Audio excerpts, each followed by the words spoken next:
Hello दोस्तों, कैसे हैं आप लोग। आशा है कि ऊपर वाले की कृपा से बहुत ही कुशल मंगल होंगे। तो चलिए आज की शानदार वीडियो को शुरू किया जाए। तो दोस्तों, क्या आपको पता है हमारे पेट में इतने ताकतवर एसिड्स होते हैं कि यदि उनमें धारदार ब्लेड यानी शार्प ब्लेड को भी डाला जाए तो वो कुछ ही देर में डिजोल्व हो जाते हैं। इंसान का शरीर कई मायनों में चमत्कारिक है। हर समय इसके अंदर ढेर सारी चीजें चलती रहती है। इंसान सोए या जागे उसके अंग मशीनों की तरह काम करते रहते हैं। इंसान का शरीर इतनी चमत्कारिक चीजों से भरा हुआ है कि उनके बारे में ज्यादातर लोग जानते भी नहीं है। फिर चाहे बात उसके शरीर की ताकत या क्षमता से जुड़ी हुई क्यों ना हो, आप भी शायद ही ये बात जानते होंगे कि इंसान के शरीर में एक ऐसी खासियत होती है कि वो धारदार रेजर ब्लेड को भी फंसा डाले, जबकि उस रेजर ब्लेड के जरा से टच करते ही उसके शरीर से खून की धारा बहने लगती है। इंसान के शरीर में एसिड बनता है, ये बात हम सभी जानते हैं। एसिड को 1 से 14 तक पीएम लेवल पर मापा जाता है। इस मामले में पीएच स्तर जितना कम होगा एसिड उतना ही मजबूत होगा। मानव के पेट में पाया जाने वाले एसिड आमतौर पर 1.0 से लेकर 2.0 का होता है। इससे मतलब है कि पीएच लेवल बहुत ज्यादा होता है। रिपोर्ट के मुताबिक गैस्ट्रोइंटेस्टाइनल एंडोस्कोपी पत्रिका में प्रकाशित हुई एक स्टडी में वैज्ञानिकों ने पाया है कि इंसानों के पेट में पाया जाने वाला एसिड एक धारदार ब्लेड को आसानी से डिजोल्व कर सकता है। इतना ही नहीं दोस्तों,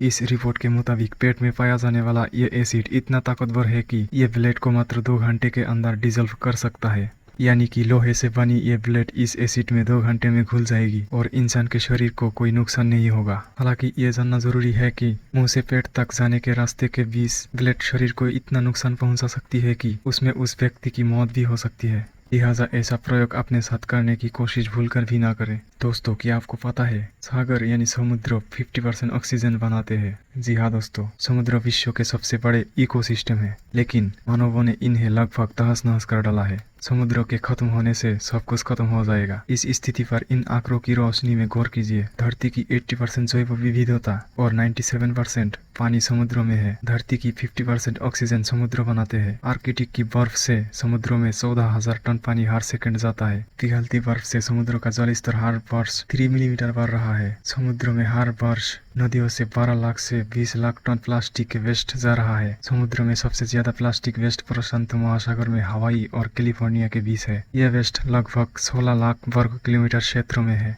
विश्व के सभी समुद्रों की 80% मछलियों का शिकार हो चुका है। क्या दोस्तों आपको पता है ठंडे पानी से जल्दी जमता है गर्म पानी। जी हाँ दोस्तों, पानी को फ्रीजर में रखने के कुछ घंटों बाद ही वो बर्फ में बदल जाता है। आम धारणा है कि जितना ठंडा पानी रखेंगे उतने जल्दी बर्फ जमेगा। रोजाना इस्तेमाल में आने वाली बर्फ से जुड़े कोई ऐसे रोचक फैक्ट्स है जिनके बारे में अधिकांश लोग नहीं जानते हैं। ऐसे ही एक फैक्ट है कि फ्रीजर में गर्म पानी और ठंडा पानी रखे तो पहले कौन सा पानी जमेगा। तो ज्यादातर लोगों के लिए इस सवाल का जवाब ठंडा पानी होगा, लेकिन वास्तविकता इससे अलग है, क्योंकि ठंडे पानी की तुलना में गर्म पानी पहले बर्फ बनता है। जी हाँ दोस्तों, इस रोचक तथ्यों के पीछे एक कारण जिम्मेदार है। सुनने में भले ही ये उल्टा लगे कि गर्म पानी ठंडे पानी से पहले बर्फ बनता है, लेकिन ये बात सच है। इसके पीछे एम्पिम्बा इफेक्ट जिम्मेदार है। एम्पिम्बा इफेक्ट से मतलब है जब गर्म पानी को फ्रीजर में रखा जाएगा तो वाष्पीकरण तेजी से होने के कारण पानी का द्रव्यमान कम हो जाएगा और ये जल्दी जम जाएगा। जब पानी गर्म होता है तो पानी के कुछ अणु तेजी से सतह पर आ जाते हैं और अपेक्षाकृत ठंडे अणु नीचे रहते हैं। इनके बीच बहने वाली संवहन धाराएं ही पानी को ठंडा करती है। गर्म पानी में यह संवहन धाराएं तेजी से बनती है, इसलिए गर्म पानी जल्दी ठंडा होकर जम जाते हैं। वही ठंडे पानी में संवहन धाराएं धीरे धीरे बनती है। साथ ही ठंडे पानी में मौजूद गैसों और अशुद्धियां इसके जमने में देरी का कारण बनती है। इसी तरह बर्फ से जुड़ा एक और रोचक तथ्य यह भी है कि पानी की तुलना में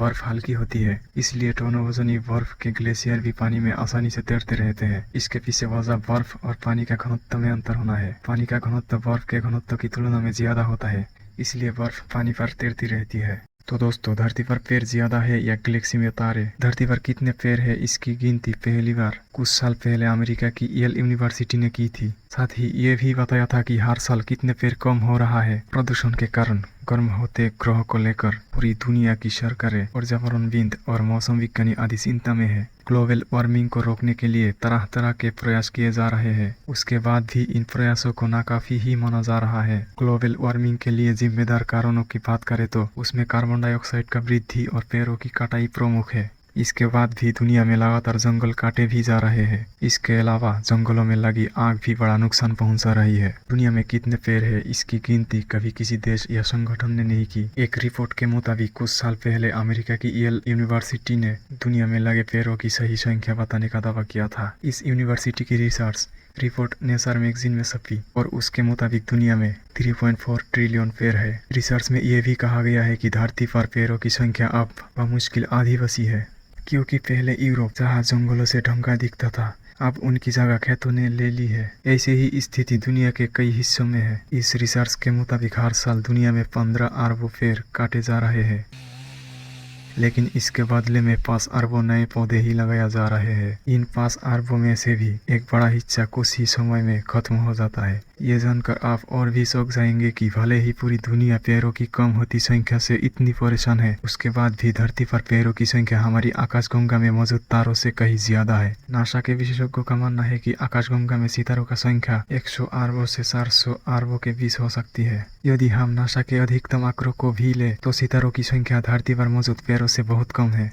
क्या दोस्तों आपको पता है ब्रह्मांड में वो ग्रह भी है जहाँ पर हीरो का बारिश यानी डायमंड रेन होता है। जी हाँ दोस्तों, धरती पर लोग अक्सर मौसम को लेकर शिकायतें करते हैं। यहाँ बाढ़, सूखा, गर्मी और सर्दी देखने को मिलती है, जिसके कारण अलग अलग शिकायतें की जाती है। वही बारिश पर आए तो उसे लेकर भी सबकी अपनी अपनी प्रतिक्रिया रहती है। कोई उसके नीचे भीगना पसंद करता है तो कोई बीमारी की बात करके उससे बचने लगता है। लेकिन चाहे जो भी हो, हर ग्रह की अपनी अपनी खास विशेषता जरूर होती है। आज हम ऐसे ही 2 ग्रहों के बारे में आपको बताने जा रहे हैं जहाँ का मौसम इतना खास है कि वहाँ हीरे की बारिश होने लगती है। इन पर हाइड्रोजन और हीलियम जैसी गैसों का दबदबा है। हीरे का बारिश, ये सुनने में थोड़ा अजीब जरूर लगता है, लेकिन यह सच है। सौरमंडल के दूसरे छोर पर 2 बड़े ग्रह नेपच्यून और यूरेनस मौजूद है, जो गैसों से बने हैं। वैज्ञानिकों का ऐसा कहना है कि इन दोनों ग्रहों की अंदरूनी हिस्सों में वातावरणीय दबाव काफी अधिक है, जिसके कारण हाइड्रोजन और कार्बन के बांड टूट जाते हैं। इसी वजह से यहाँ हीरे बरसने लगते हैं। इनकी संरचना तो पृथ्वी से अलग है ही, साथ ही आकार की बात करें तो नेपच्यून पृथ्वी का 15 गुना बड़ा है और यूरेनस 17 गुना तक बड़ा है।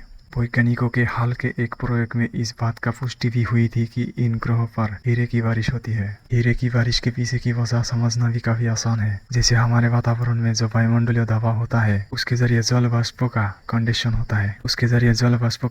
होता है और इसी तरह बादल बारिश और ओले की शक्ल ले लेते हैं और धरती पर बरसते हैं। ठीक इसी तरह नेपच्यून और यूरेनस में देखने को मिलते हैं। यह वातावरण में मीथेन है और उस पर दबाव बनाने पर हाइड्रोजन अलग हो जाता है, जिसके बाद कार्बन हीरे की शक्ल ले लेता है। नेपच्यून ग्रह की बात करें तो यह धरती से सबसे अधिक दूरी पर है और यहाँ का तापमान 0 से 200 डिग्री सेल्सियस नीचे तक रहता है। काफी तेज गति से चलती है हवाएं। यह मीथेन गैस जमी हुई है, जिसके चलते उसी के बादल उड़ते हैं और हवा की रफ्तार किसी भी अन्य ग्रह के मुकाबले काफी अधिक है। यहाँ की सतह पूरी तरह से समतल है। दरअसल नेपच्यून में मीथेन के तेज सुपरसोनिक हवाओं को रोकने के लिए किसी तरह की व्यवस्था नहीं है, जिसके चलते यहाँ 1500 मील प्रति घंटे की रफ्तार से हवाएं चलती है। यहाँ के वायुमंडल में संघनित कार्बन है, जिसके कारण यहाँ हीरे की बारिश होती है। लेकिन यहाँ गिरते हुए बेशकीमती हीरे से इंसानों का कोई लाभ नहीं है, क्योंकि यहाँ की ठंड से बाँच पाना मुश्किल ही नहीं नामुमकिन है और यहाँ तक पहुँचना तो उससे भी ज्यादा कठिन है। तो दोस्तों, वीडियो को अंत तक देखने के लिए आपको बहुत बहुत धन्यवाद।